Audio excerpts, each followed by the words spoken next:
नमस्कार दोस्तों, मैं एडवोकेट अनुराग कुमार अग्निहोत्री।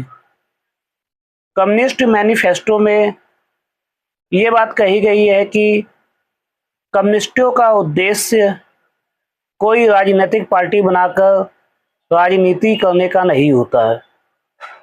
तो यहाँ पर सबसे पहले समझते हैं कि ये कम्युनिस्ट कौन होते हैं। कम्युनिस्ट 1848 में जब कम्युनिस्ट मैनिफेस्टो लिखा गया तो सबसे ज़्यादा प्रख्यात ये शब्द हुआ और ये उन लोगों के लिए सूचक माना गया जो मजदूर वर्ग की सहायता करके, जो शोषक वर्ग है, शोषण करने वाला है, उनसे उन्हें मुक्ति दिलाने का काम करते हैं। तो कम्युनिस्ट, ये कहा गया है कि कम्युनिस्ट वर्ग जो होता है वो खुद राजनीतिक पार्टी नहीं बनाता है।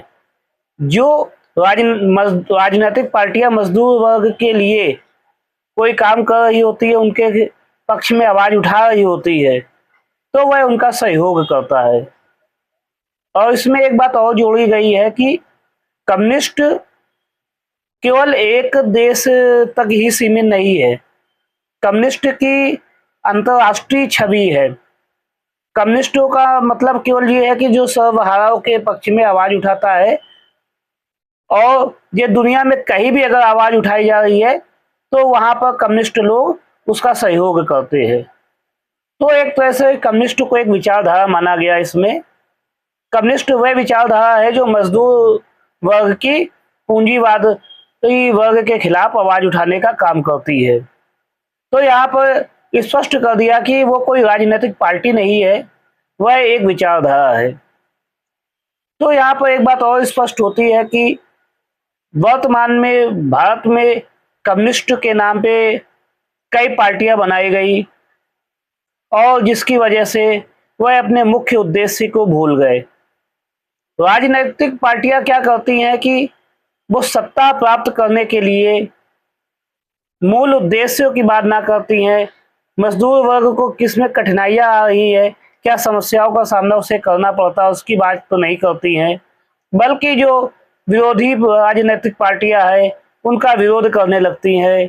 और कभी कभी तो ऐसा होता है कि दो कम्युनिस्ट पार्टियां आपस में एक दूसरे का विरोध करने लगती हैं। तो कम्युनिस्ट का उद्देश्य राजनीति करना नहीं है, केवल उनका विचारधारा है कि जो मजदूर वर्ग के लिए आवाज उठाए उसका सहयोग करना है। भारत में भी इसी प्रकार की राजनीति होती है। केवल विरोध की राजनीति होती है कि विरोधी पार्टी को किस प्रकार से नीचा दिखाया जाए, उसके नेताओं को किस प्रकार से नीचा दिखाया जाए। किसी धर्म आधारित विचारधारा पे प्रहार किए जाते हैं, जाति आधारित विचारधारा पर प्रहार किए जाते हैं और कम्युनिस्ट का नाम लेते हैं। लेकिन कम्युनिस्टों का काम तो केवल मजदूर वर्ग है, जो असहाय वर्ग है, जिसका उत्पीड़न किया जा रहा है, उसके पक्ष में आवाज उठाना है। दोस्तों, इस वीडियो के माध्यम से आप कम्युनिस्टों के विषय में समझ गए कम्युनिस्ट कौन लोग हैं, और जो नकली कम्युनिस्ट हम लोगों के सामने आते हैं उनकी बातचीत से ही समझ में आ जाएगा कि ये कौन लोग हैं। मेरे वीडियो से जुड़ने के लिए बहुत बहुत धन्यवाद। जय हिंद।